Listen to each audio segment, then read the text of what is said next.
My name is Scott Cooney. I started Clean Technica to promote clean energy and other sustainable alternatives, and for 13 years we've been moving markets. If we had a nickel for every time someone told us they bought their first EV, solar, e-bike, or fill in the blank clean energy solution, we'd be a cable TV channel by now. But we don't get those nickels. So unfortunately, we could use your help to reach a few more people. If just 1% of our audience chipped in a few bucks a month, we could hire dozens of great journalists and promote all sorts of climate solutions. It's easy. Just go to cleantechnica.com/support and sign up with a credit card in seconds. Cancel anytime. But we'll be sending out some cool perks too, so I think you'll want to stick around. With your support, we'll keep leading the charge. Thank you so much.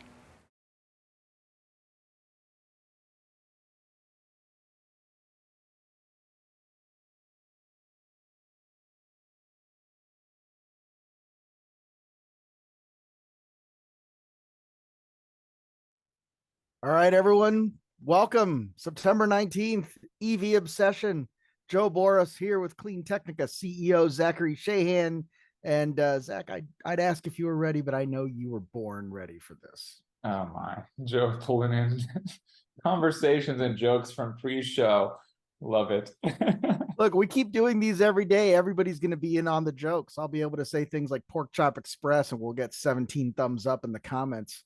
Have you paid your dues, Jack? Yes, sir. The check is in the mail. And if you don't get that reference, you're not going to care too much about the rest of this show. However, Tesla's number one in domestic vehicle manufacturing. I think that's incredibly relevant news and a great way to start the day. And as we enter day 3 of the UAW strike, and Zachary, take it away. Intro this one. We've had a handful of stories actually published on Clean Technica in the past few days about the whole automaker and union fight in Detroit, and Jennifer Sensiba, one of our writers, just came out and highlighted the fact that Tesla's 4 vehicles, the Model 3, Model Y, Model S, and Model X, are the most American-made cars in the country. And so while there's this fight about what the legacy automakers can do and how much they can do in the U.S. with current conditions and rates and all that, I mean, Tesla is out there producing the most American-made vehicles in the country. So I don't know, it's a kind of counterpoint, kind of just extra context point. Sorry, it was Carolyn Fortuna, not Jennifer Sensiba, who wrote this article. My bad. She wrote a previous article that was fairly similar. It didn't quite highlight the Tesla ranking, but it is worth noting, right? Like when you look at the UAW strike and you think about how is this going to impact the overall auto industry, and you have to really say that at this stage in the game in 2023, the American auto industry is not Ford and GM and Stellantis or Cerberus or Mercedes or Daimler Chrysler or FCA or whatever Chrysler's calling itself this week, right? Like we have gone way beyond that, and a lot of those quote unquote American car brands, they're building cars and they're building trucks and vehicles in Mexico, overseas in Europe, in Canada, pretty much anywhere but the United States. And I think it's worth repeating over and over again that Tesla is manufacturing EVs in the US. Volvo, Volkswagen, Nissan, Toyota, Honda, they're all building cars in North America. So this UAW thing is really kind of a pointed thing rather than an industry wide thing. Yeah, and it's also, I mean, that's part of what UAW has fought for, is to not lose jobs to overseas markets as much, and to get more of a cut of the growing automaker pie, although the pie has actually not been growing. So that's part of the problem as well. So whereas Tesla's been obviously growing over 50% a year on average, traditional automakers have been stagnant or dropping in sales often, some growing a bit. Depends on, of course, the time frame you're looking at too. But yeah, I mean, part of this too is Tesla has a very strong focus on vertical integration. So it does more in the US because it does more by itself, and that's where it's been that's where it originated in the US. Now it's about half of the stuff happens in China. But they get the top rating because of location of final assembly, percentage of US and Canadian parts, country of origin for available engines or motors, country of origin for available transmissions, which is not an issue, and US manufacturing employees relative to the automaker's footprint. So again, because it's less global, it's still younger, it's been US focused, it wins. But yeah, I guess the point is that in the midst of all this discussion and fight over what auto workers are getting, we should remember that there's a whole new US auto industry that's formed behind Tesla. There's also smaller companies, Lucid, Rivian, and others popping up. And there's, I don't know if, well, let's bring it in. I mean, there was a unionization push years ago at Tesla, basically outside of Tesla, by the UAW, or Elon Musk claimed it was organized by the UAW. Like they went in, they sent people in to try to get people to turn and unionize. Mhm. And Elon got actually, he got convicted of union busting, some kind of fine or whatever, in this time frame. But his argument was that it was all a plot by the UAW to, just basically come in and take money now that they saw Tesla was going to be making money. Yeah. And workers decided they didn't want to unionize, and they preferred the stock option plan that Tesla had, where they weren't making as much money as Detroit automaker workers, but they had big stock options, stock benefits, and some of them cashed out. Nowadays, it's a more mature company. They're not getting great stock. There's nothing like the stock benefits they were getting 5 to 10 years ago.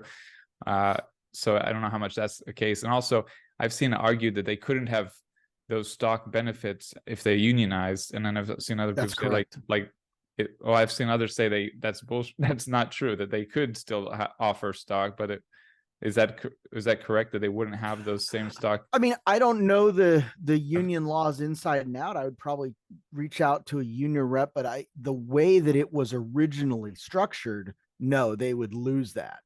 So that was my understanding. Well, if that's true, I mean, that's been the argument for why it made no sense for them to unionize, aside from, union busting.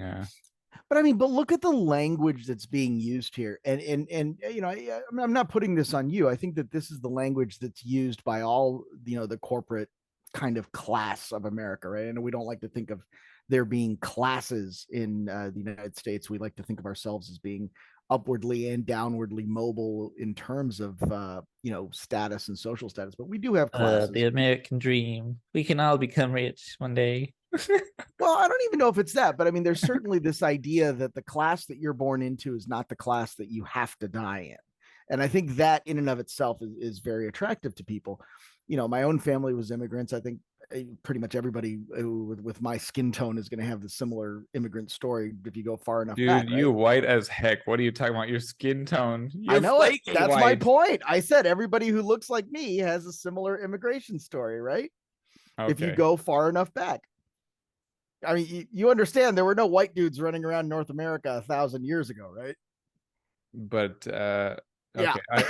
I thought you were referencing your Latino heritage. Well, Spain, yeah, I am. I'm Spanish. Spain is in Europe. I don't know what to tell you. Europeans are pale. I have to explain this constantly. It's like, you don't look Spanish. It's like, have you been to Spain? There are some pale Europeans. I follow soccer and tennis, and they're mostly tanner than me, but some are pale. 100%. I don't know how they end up pale. Like, it's very 100%. But look at the language it's being used. It's the workers are going to take more. There's money there, so it should be, they're trying to come in and like infiltrate. Like, imagine if the UAW was presented in their language, right? In the language of unionization, in the language of workers' rights. And imagine if they said, hey, now that profits are soaring, the company can afford to pay you more. Hey, your labor is generating this much wealth for other people. Are you getting a fair percentage of that? And even to ask the question, are you getting what you should be getting? Are you getting the most value? Are you getting just fair market value for your labor? When you ask it in those terms, it's much less adversarial. And I think the language of workers' rights and labor unions has become very adversarial, because at the end of the day, the media that we consume, and not necessarily the media that we produce, but certainly a lot of the media we consume through TV and news stories and everything else, is coming from these large corporations that don't want their people to unionize, right? So And I mean, it's interesting. And I think it's gotten too complicated too, personally. I mean, maybe I'm wrong, but I feel like they I should don't think have, you're wrong.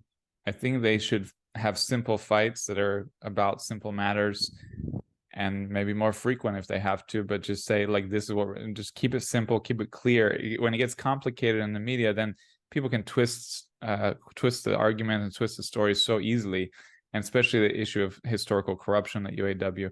But I think what resonates with me, I mean, I think, I don't know how much auto workers are making a fair wage. I think they make decent salaries. Of course, more would be better to have stronger middle class.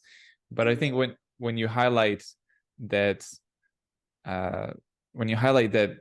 like the CEOs of these companies make ridiculously more than they used to, and they're really overcompensated, frankly. Let's just say they're overcompensated. Well, but that's the issue, right? The issue is that, yeah.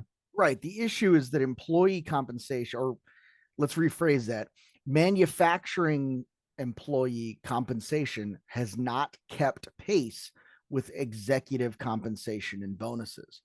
And I think that is really the core of the issue. If the CEO of the company makes 50% more than they did 3 years ago or 5 years ago, right? Because let's take, a great example is Ford and GM. They're making 30 and 40% more than they were making in 2019.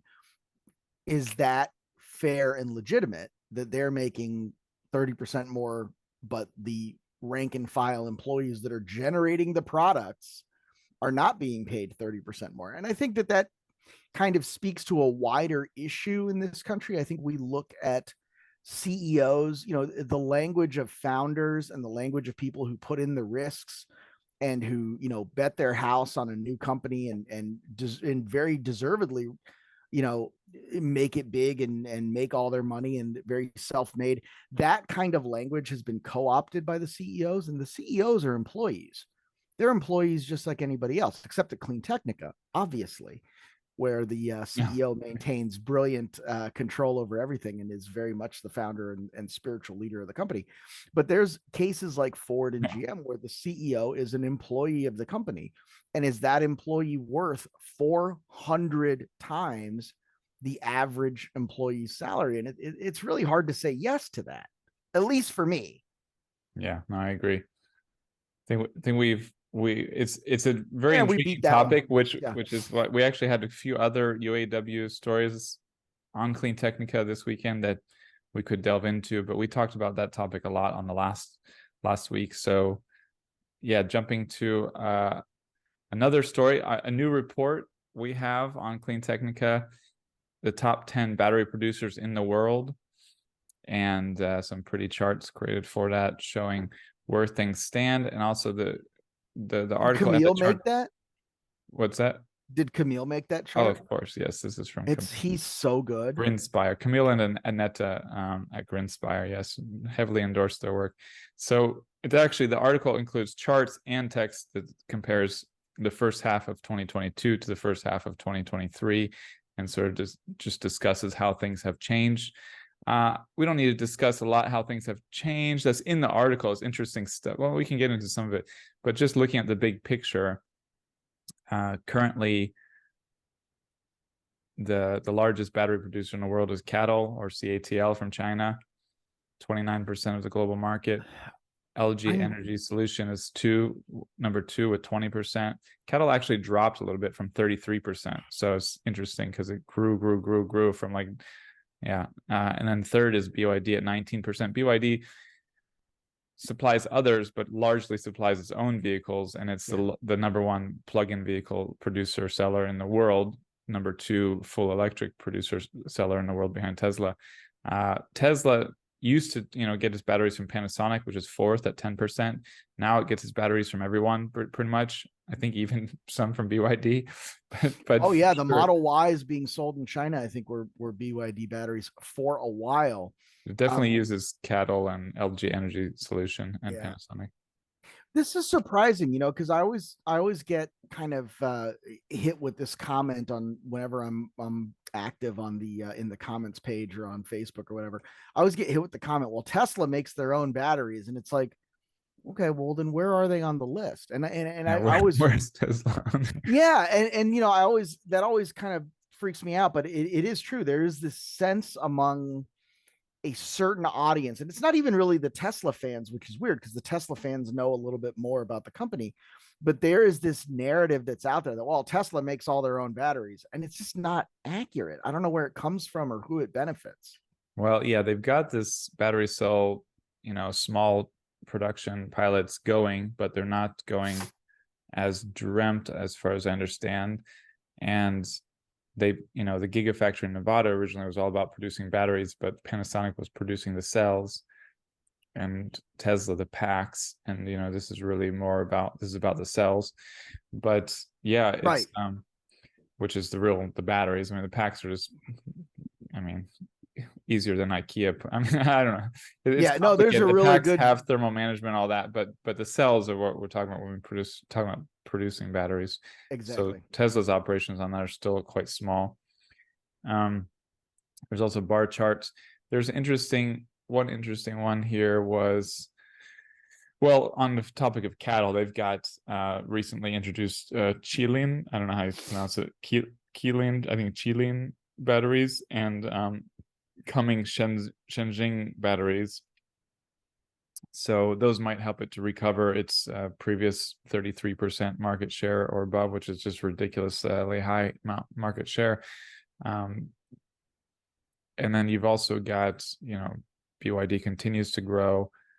And there was a funny case of AEC, Envision AESC, sorry, AESC, which previously was, just Nissan's batteries, infamous for not having battery cooling, and sort of like was an early, like Carlos Ghosn early on was like, hey, we have to be in the battery making business to make this work with EVs.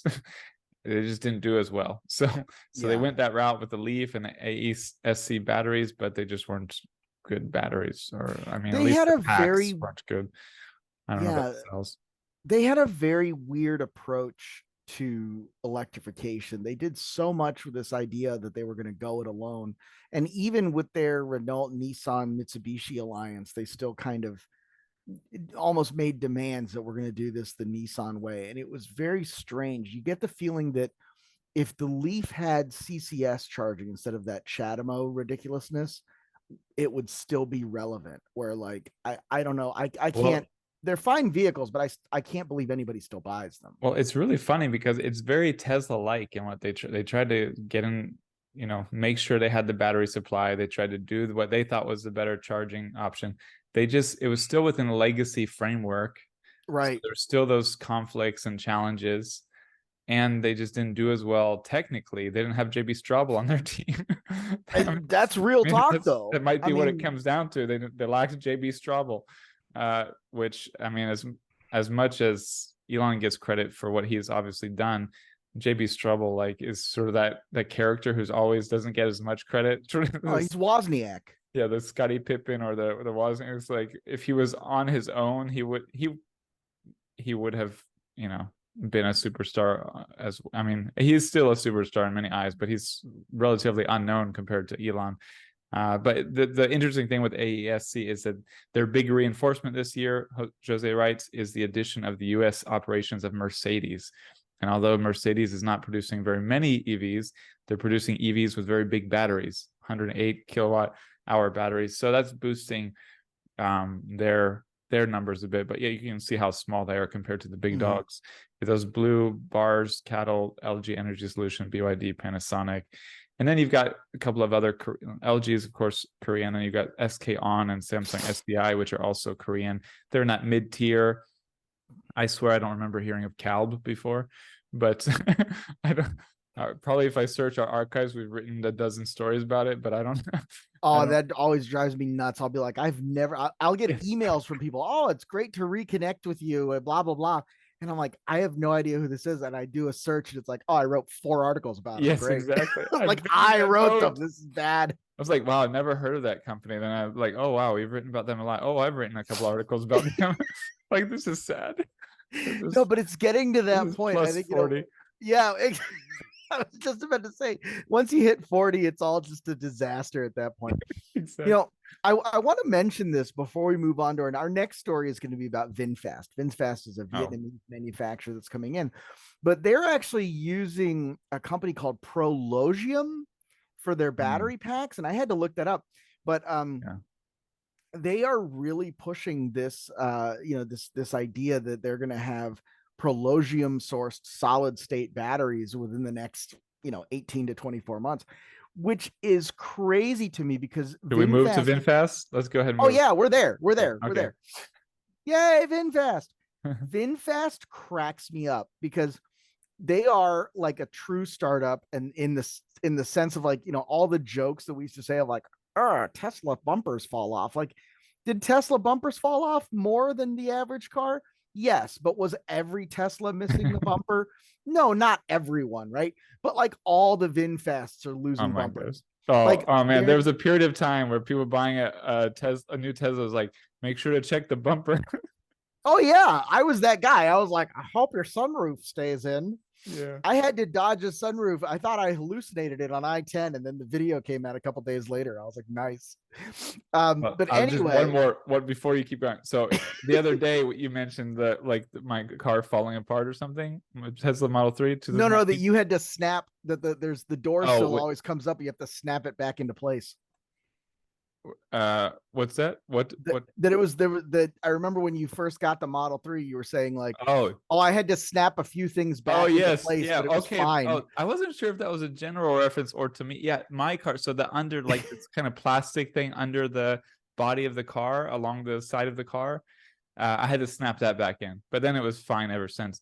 But after saying my car was fine, I noticed yesterday when you open the trunk, you have the trunk lid like below the glass, and there's a plastic part under the top part of the lid that's like hanging out on the left side a bit now. I don't know when this started. I'd never seen it before, but I tried to snap it back like that and it didn't work. So I need to spend more time on it, or it's just gonna stay like that. It's not like horrible, but it's obviously not correct. It's like you have the rubber seal at the top of the trunk, and then you have a plastic part behind and under that, and it fell like below the seal, so on the left side. Anyway, so let's talk about VinFast. Look, the first Kias were not awesome, and now they're really, really good. The first Teslas were not awesome, and now they're fine, and they're getting better all the time. The first VinFasts are not good. We need to just get that out of the way. They're not good, but they are improving. They are getting better. And the thing with VinFast is it's not a startup in the sense that they have all their money sunk into this. It's not a startup like, Bollinger Motor was or something, where this was like their money and this is how it's going to go or it's not going to go. VinFast is a multi-billion-dollar company. They have stores, they have retail, they have convenience, they have fuel centers, they have real estate. This is something that they're getting into because they're trying to project their Vietnamese manufacturing prowess and culture across the globe. And this is the start of that. This is the very earliest days. And they're doing a lot of beta testing on the public, and they're doing a lot of kind of trial and error here. And yeah, you probably don't want to be a part of that now, but you should not discount them, right? I mean, they are really, really doing some phenomenal work overall, and they're, they're expanding. They're opening new factories and with new QC people in charge, and they've got, just constantly new solutions to their problems. Like in California, a really great example. They came out in California earlier this year, and their idea was that you'd lease the vehicle for a lower amount and lease the battery as well. And the reason for that was because they really believe they've got a solid state battery coming, and they'd like to be able to just slot that into the existing vehicles. People initially were hesitant to buy VinFast. So what they did was they came up with their own, effectively their own green taxi company. And now they're buying the vehicles themselves and turning them into, ride sharing stuff. And they're really just trying to solve the problems. And it's really exciting to see a company think outside the box, solve its own problems, invest in its own future in the same way that Tesla did, and not leave that to some miraculous third party that's going to swoop in and solve for the customer experience issues. I think they need to be commended. Yeah, as I understand it too, this is a legitimately state-backed company. Like the claims of like Chinese companies being state-backed are just not really accurate, in my opinion. China doesn't do that really. They support industries, but they're not like protecting or backing any specific companies. And we've seen that in the solar industry, where big companies just came and went, and also in the auto EV industry. As I understand it, maybe I'm wrong here, but I think VinFast is legitimately like state backed. Like Vietnam is not going to let VinFast die. Well, yeah, I think that's fair. Unless they're really giving up for some reason. I mean, you can say that, but Ford is government backed. Yeah, Chevy well, is sure government thing. Yeah. backed. Yeah, but to me that means too, like there's stability there. There's more of a they're not going anywhere. Not like these other startups that can come and die and there's no one there to keep them alive. And as you said, it's a big company and they have a lot going on.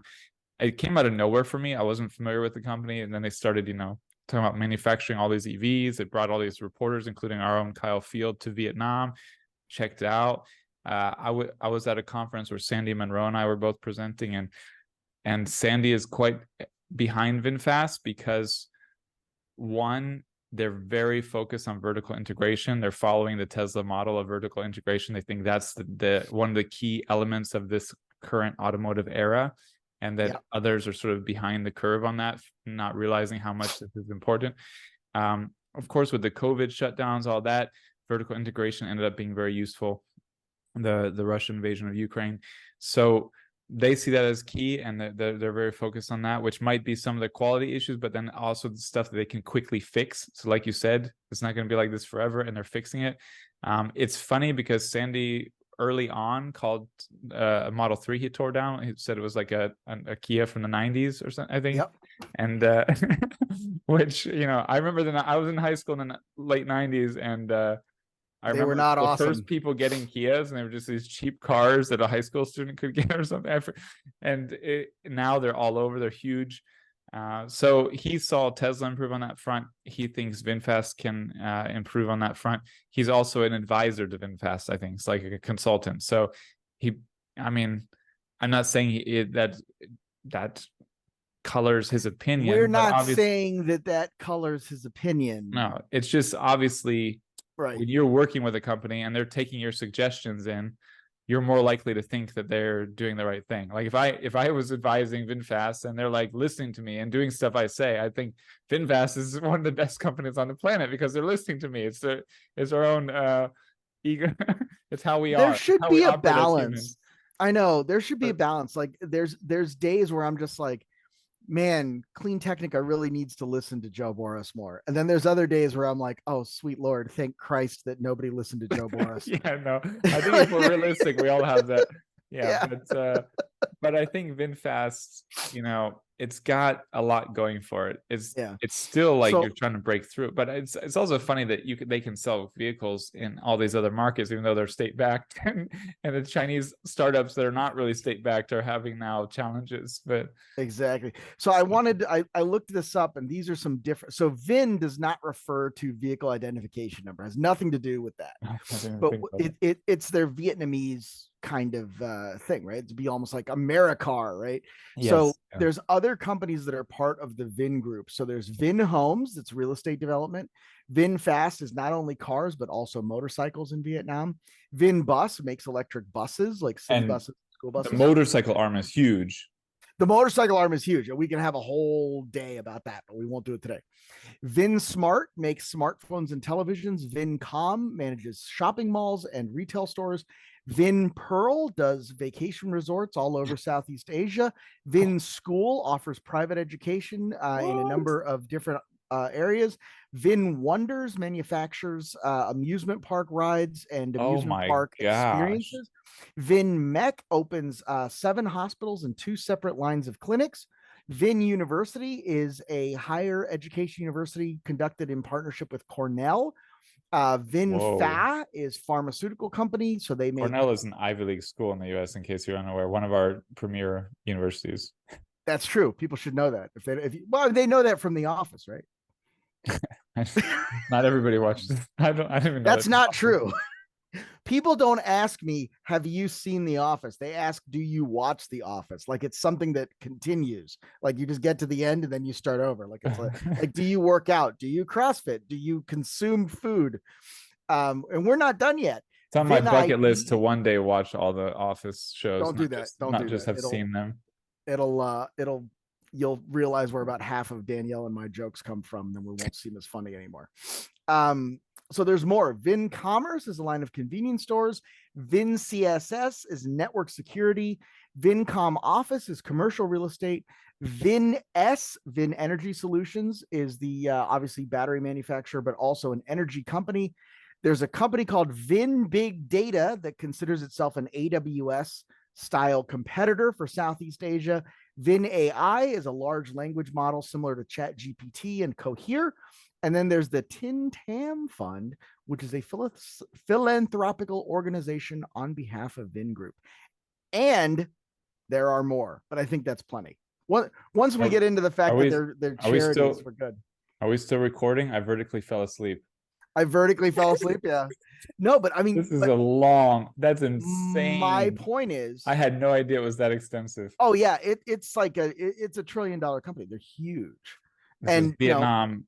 Yeah, this is just a bajillions of dollars. So if they never sell a car again, they can still keep making hundreds of thousands of them, and it won't affect their bottom line significantly. It's a small write-off. Yeah. Yeah, exactly. It's a write-off, man. And like, God bless them. I hope they come up with something. I hope that they look at that and go, I want to do something really cool and weird, and go for it. I mean, that makes me more bullish on them than I was, because I mean, if they want to make it happen, they're going to make it happen. And that's sort of what's all that's needed. And I mean, not all that's needed, but in the auto space, you just have to have that kind of willpower to do it until you're there. So, I mean, that's sort of what you have to have, the guts to do it. So I don't know if there's more to say on this, but the news story was that the VinFast set up shop in Indonesia, and they plan to expand to 7 more markets in Asia. As mentioned, they have a huge motorcycle scooter arm, so they are probably building off of that brand more to sell cars as well now. Probably too many people who early on bought motorcycles and scooters moved up the ladder and can buy cars, and they want another VinFast, right? So that, I mean that's how Honda did it. I don't know. Yeah, I don't know how present they are in these other Asian markets, but I imagine much more so than in the West. So this is the logical place for them to get rolling. Yeah. Anything more to say on this news, or? No, I think we're there. I think the fact that they're bringing the 4-wheelers to 7 more markets is huge. You know, as Americans, we tend to forget that Southeast Asia exists, but like Singapore is a massive economy. You know, and Thailand is a massive economy. Like all of these places are just millions and millions of people. And if you had a company that is just going to be strong there and is going to push everybody out, it would be a company like VinFast. Yeah, and I mean, this is also a testament to our diverse writer force. Raymond Tribdino is Filipino, lives in the Philippines. He's been excited to cover VinFast as well as some others, no doubt in part because he knows their influence in that region. Another again, a writer from outside the U.S., Ramirezai, Joseph Kuhudzai from Africa. He's writing about a story, an interesting story in Africa here. Yeah, this is great stuff. So this is Rome. They make obviously electric buses. This is the new Rome Move, and they're calling this, our own Kenyan electric bus. And this is fantastic because as bad as the diesel pollution is behind an old school bus or city bus here in the US, you have no idea, Oh, unless you've experienced it firsthand, how bad the diesel fumes are in a completely unregulated market like in, San Jose, Costa Rica, where I spent a lot of time in my youth, Quito in Ecuador, or parts of Peru. Like, it is nasty. There's black smoke belching out of these things. For every one of those that we can replace with an EV, it's going to make a tremendous difference in terms of not even, forget about sustainability, just air pollution, just the ability to breathe and live and work in these cities. Regardless of how you feel about the rest of, the climate, just the fact that you're not dying, on the side of the road because you're being pummeled with carbon monoxide is huge. And this is a really neat, low cost, high durability vehicle that, is going to prove itself out. yeah, and Kenya, I mean, Kenya is a really ambitious clean tech leader, has been for years, uses a lot of geothermal energy, also other solar and wind renewables growing. And we recently had a story about the president of Kenya touring Silicon Valley, meeting with Tim Cook and other Silicon Valley executives about bringing more data centers to Kenya to be powered by 100% renewable energy, bringing more big tech to Kenya as a kind of hub in that region to be powered by renewables and clean tech. So they've been really leading the way on clean tech. They're just a leader in many ways, globally and in the region. And another case of this, their own bus manufacturer, Rome, starting to produce electric buses. All these, the Kenya stories are always like really feel good, exciting stories for me. Just, it feels like the kind of a country where politics actually works, where the politicians are actually doing what the people want, and it's just really heavily. It's one of the most one of the most inspiring countries for me. So I'm probably missing 100%. some stuff that others can complain about who live there or something, but Well, but I mean, yeah. I think if you put it in the context of clean tech, like my family, when they left Europe, they went to Costa Rica first. And I still have a lot of family in Costa Rica and a lot of feelings and positive vibes towards that country. And whenever I read a story about how, they banned, they were one of the first countries to ban elephants in zoos and primates in zoos, right? And allow kind of like give those animals real kind of sentience and recognize the rights of those animals. That kind of stuff makes me happy. And reading about stories about Kenya's clean tech and Costa Rica's sustainable push and conservation efforts, those kind of things do make me happy. And it's important to focus on that because we are in this climate space and it is so easy to get negative and so easy, frankly, to get angry. We're talking about labor unions. We're talking about people making millions of dollars. We're talking about other people can barely afford college. We're talking about global warming and water pollution and, record sea temperatures and the lack of sea ice and all kinds of really nasty stuff. But there are feel good stories out there. There's plenty of reasons to be optimistic and believe that we are going to, make some positive ground and make some headway in this. And this is one of those stories. And are we saying that Kenya is perfect or Costa Rica is perfect? Absolutely not. But there are positive stories coming out of these regions and they're worth celebrating. And I'm so proud to be part of Clean Technica that has this international journalistic force to be Yeah, able to cover these stories, because you won't see stuff like this. Well, no. you will see stuff like this on other EV blogs, but they'll link back to us. Well, the South, I mean, the Costa Rica thing is another one. I'm surprised we haven't highlighted them yet, but Juan, one of our writers from South America, based in South America, has done a really good analysis of like the leading. He does every year the leading South American countries for EV, not just EV adoption, but EV revolution, EV transition, and highlighted Costa Rica as one of them, of course.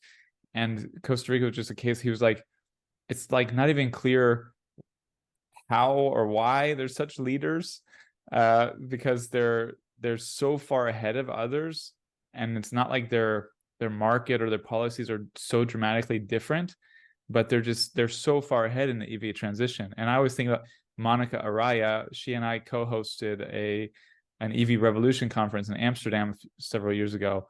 She's from Costa Rica, and she's talked many times, given many presentations about how she brought her passion for EVs, which she was living in Norway. I don't know where she lives now, but she was living in Norway with her Norwegian husband. Norway, of course, the global leader in EV adoption. She brought that passion to Costa Rica, and it was just like community engagement, spreading the word, getting people informed. It was this kind of soft approach that's been really effective, it seems like, in Costa Rica. But also there's this base of environmental awareness and progressiveness and consciousness there. I think that's not in a lot of places. Similar a bit to Norway and a bit to Kenya. So good tie-in. Yeah. But now we go back to the US. Yeah, see, and like I'm glad that we talked about these feel-good things, because like this is the kind of thing that infuriates me, right?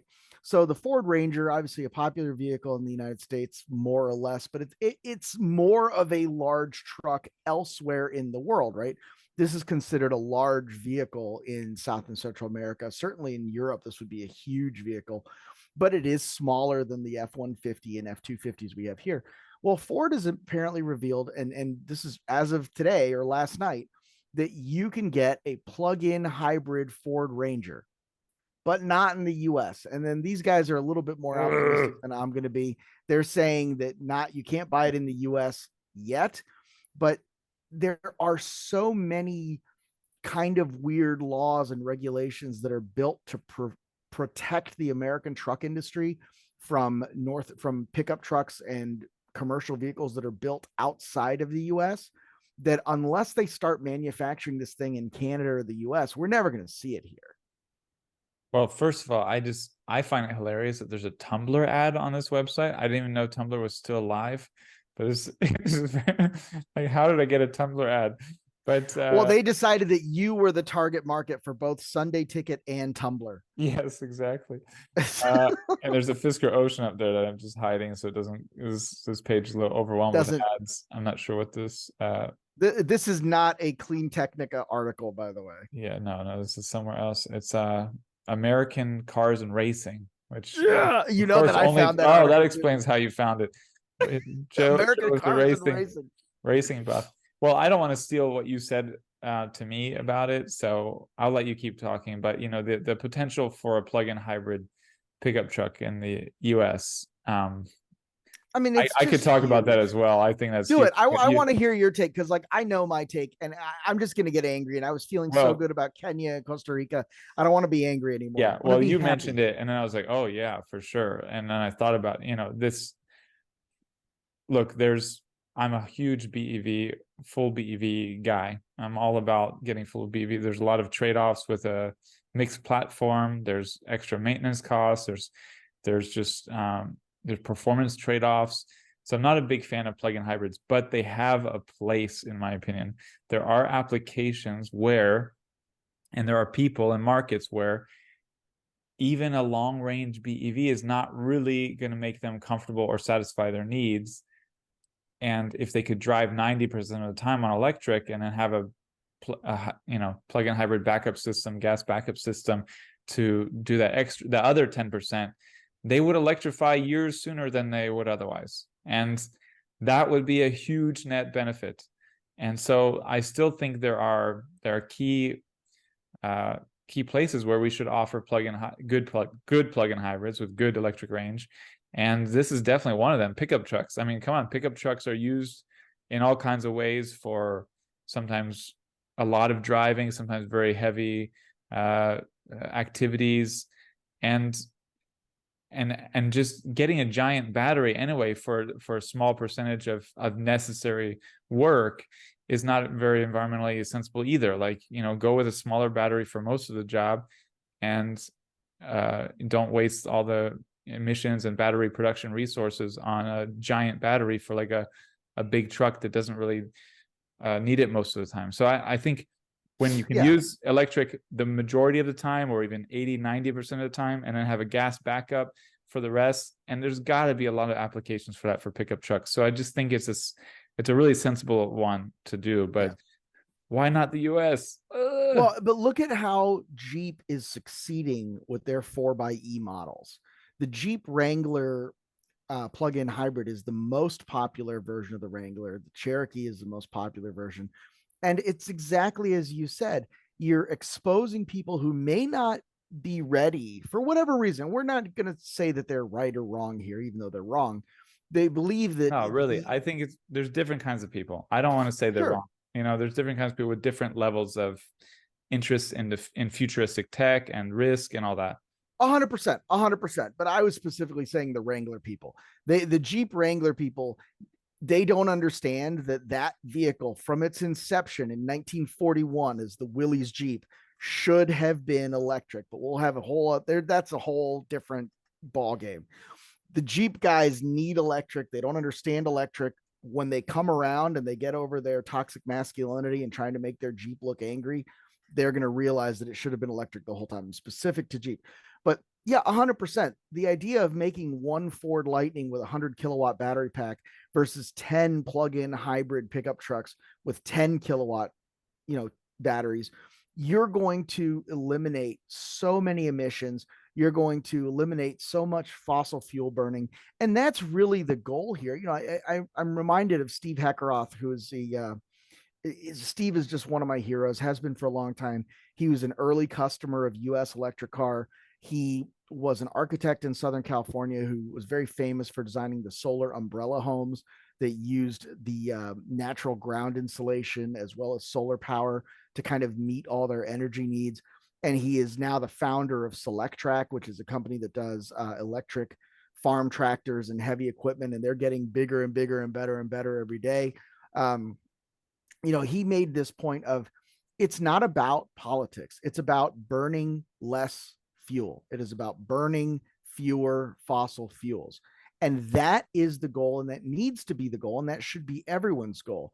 And if we can do that, if we can effectively move huge portions of the population into hybrid electric, into plug-in hybrid that are resistant to batteries, that's a win. It's not the win that we wanted. It's not the end goal, but it's something better than what they're doing now. And that should be celebrated. And Ford, for a lot of things that they're doing right, not bringing this to the US is wrong. I would love to see this. I would love to see a plug-in hybrid Explorer. I'd love to see a plug-in hybrid Mustang. And I think they would all sell. Yeah, and plug-in hybrids were long called sort of a stepping stone tech, and then people are like, we don't need that stepping stone anymore. We're past it. I definitely think there's huge segments of the population that still need a stepping stone option. And I know people had the plug-in hybrid Jeep and loved it. And I mean, they weren't ready to go full electric. Like that just wasn't, they were not thinking about it and not on the market for it, but they were intrigued by the option of driving electric part of the time. And then they probably move on to a full electric before long. And I think there's a lot of people who need a stepping stone option like that. And this provides it. And look at this vehicle. I mean, look at this truck. It's like, it's perfect. It's a perfect kind of stepping stone plug-in hybrid. And it looks like a normal truck that a tough guy can get and feel like they're not going beyond what they would normally be comfortable with. Of course, it's not big enough for a real tough guy, but you know what I'm saying?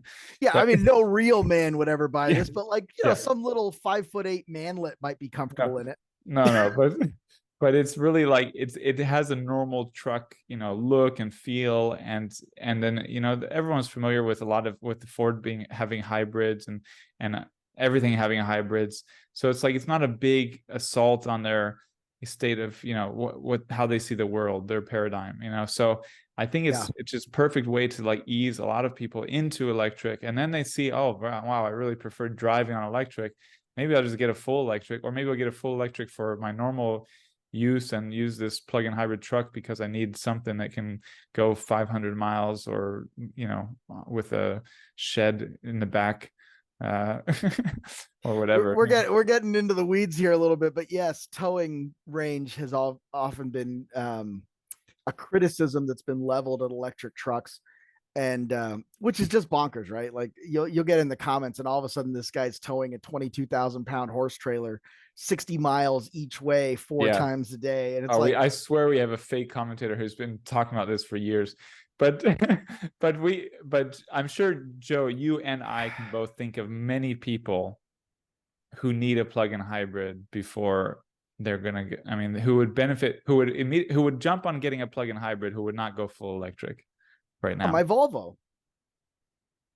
But I think, Yeah. I think some of it, But I mean, a lot some of of that, people, no, but I don't think that a lot of that is also because of market availability. You know, before now, even now, there is not really a 7-passenger SUV type electric vehicle option out there. You can say the Model X kind of, but as far as like a mainstream offering that, you know, doesn't require, you know, some weird door thing or some kind of political statement, the Kia EV9 is really the first electric, you know, fully electric passenger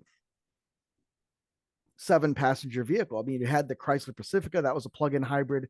You had the Volvo XC90, that was a plug-in hybrid. So there's still places in the market where the EV option doesn't exist, and I think a lot of people would take up something like this in lieu of an EV. They'd rather have this than just the gas version of the vehicle. So I think there's plenty of reasons to have a hybrid. I don't know if we want to go into the last topic here. This is the BMW Neue Klasse. And we've talked about this a couple of times now on EV Obsession over the last couple of weeks. We've been very excited about this vehicle. This is a concept. But the rumors now are that this Neue Klasse of BMW is going to be primarily a China offering. And it might be, you know, a completely different set of vehicles going to China than we get in the US. And there's a precedence for this, because if you're a Honda fan, if you're a JDM guy, and you know you were into the Nissans and Toyotas, you already know that the JDM, Japanese domestic market vehicles, are very different from the vehicles we get in the US. The American Accord for generations of vehicle now has been totally different from the JDM Accord or from the Euro Accord. There've been a couple of models of Acuras, I believe it was the TL, that was literally just the European Accord with some Acura badging. So maybe we're starting to see, you know, vehicles designed for the Chinese market specifically because that market has become so significant. yeah, I mean, that's definitely been happening, and it's they're known for, especially in this kind of class vehicle, wanting longer, more leg room in the back seat, more comfortable, nicer back seats, because the people who buy these vehicles in China are more often being driven around in them than driving them. So, you know, you have that kind of different consumer demand, different preferences. So you could definitely see with these vehicles, there being Chinese versions that have more luxurious, longer back seats, and maybe less going on for the driver in exchange. And just, I mean, the pricing in Chinese market is so much different, so much lower. They have more tech demand, like the standards, the tech standards are much higher in China. Like Tesla is not the best in my opinion. There's other companies that are doing much better infotainment tech, whereas that's not really the case outside of China. So different, you know, design preferences. So I definitely am not surprised that they will have Chinese versions of the new class. I don't know what that means for economies of scale and cost for the new class outside of China. Like, does that then mean, you know, it's harder to mass produce and make competitive BMW new class models outside? But I still am very bullish on this approach. I think they see they have to do really well with this, and that's why they're being ambitious with the naming, the designs, and the announcements. So I think it's great. I mean, obviously you have to be selling it well in China, or you're like going under as a auto company. That's true. I mean, that's even true of General Motors, you know, and I think to some extent Ford at this point. Volkswagen. Yeah. Well, and that brings up a really good point, because there are some beautiful EVs being made by Ford in China, which blows my mind. Like there's the Evos, which is a great vehicle. You know, they call that the new Mondeo, which I guess nobody has anymore. Dude, we have to say, I mean, it used to be US got stuff that others didn't get, and everybody looked at the US like, oh, I wish I was in the US and could get that. China is the new US in this regard. They constantly getting stuff that only China gets, and you're like, man, I wish I could get that. I wish I was in China. Yeah, and it's good stuff too. Yeah, good stuff. yeah, the Ford Edge, you can still get that in China, and that's a tremendous vehicle. Yeah, there was another one that I really liked that was almost almost like a sports car that was nice. The Chinese Volkswagen offerings are huge. I think even with Um, Tesla, the Highland is first available in China. And it's like, because you have to be more competitive in China. That's where you have to be more competitive. That's where the market is more advanced. And that's where the market that is the most sophisticated market, which I think is I don't know. I don't really tend to think of myself as like a patriotic nationalistic dude, but like, why don't we have the ID5 here, man? no, Come on. I'm 100% with you. I'm the same. I'm just, it's sad. It's depressing. It's like, oh, we don't even get the best stuff anymore because we're Well, we're just so far, too and I think, far. We're too yeah, conservative. We're too conservative culturally, and we're too slow to advance and evolve. We're too stuck on our past success instead yeah. of like looking at what we could do. And I mean, if Well, we if should if it look was at high if speed no one rail. had gone to the moon today, would the US be the first to the moon? No, I don't think so. I think what you'd have is you'd have half the people saying yes, we can do it, and the other half would be saying the Earth is flat and the moon is an illusion and birds aren't Exactly. real. So true. And it's just That's too true. yeah, I mean, we don't want to make this a political show, but I think the reality is that needs to be understood is that countries like China, countries in Europe, there are a lot of countries that are out there that are able to move quickly and adapt to new technology and new ideas. And the United States, because of the way that it is structured and because of the power that is given to the individual states and individual governments, they must all be appeased before we can move together as a nation. And there's so many competing interests and levels of education involved that that becomes more and more difficult. And I think And it it's going to continue to be a problem, especially as the rate of technology and the rate of technological advancement continues to outpace our legislative ability to keep up. Yeah, and it's not just about specific elected policymakers or parties. It's No, it's everybody. culturally, we are not united. We Right. used to be very united culturally for a long time. And we did a lot because we were all behind it and we could get behind big stuff. Other countries, like there's a lot more cultural unison, they're a lot more culturally united behind big ideas. And we, like, if there's a big idea, it's like it doesn't matter what it is, it's going to be a fight, because as soon Yeah. as some parts of the culture are behind it, the other parts of the culture are going to think it must be the worst thing in the world. Yeah. And it's going Well, to turn and but into a like fight. look at Chicago. We don't have any money for CPS. We hardly have any money to fix the roads or build out the transportation system. Oh, but we have $1.5 billion to subsidize the Chicago Bears and their new stadium outreach. Give me a break. Oh, we It's do still offensive. have sports. All right. Well, that's Peace. our pastime of fighting with each other We're over. done here. It's true. All right. See you next time. Pause it. It's not ending. All right, beautiful. That was a good one. Oh, it's not over yet. Here we go.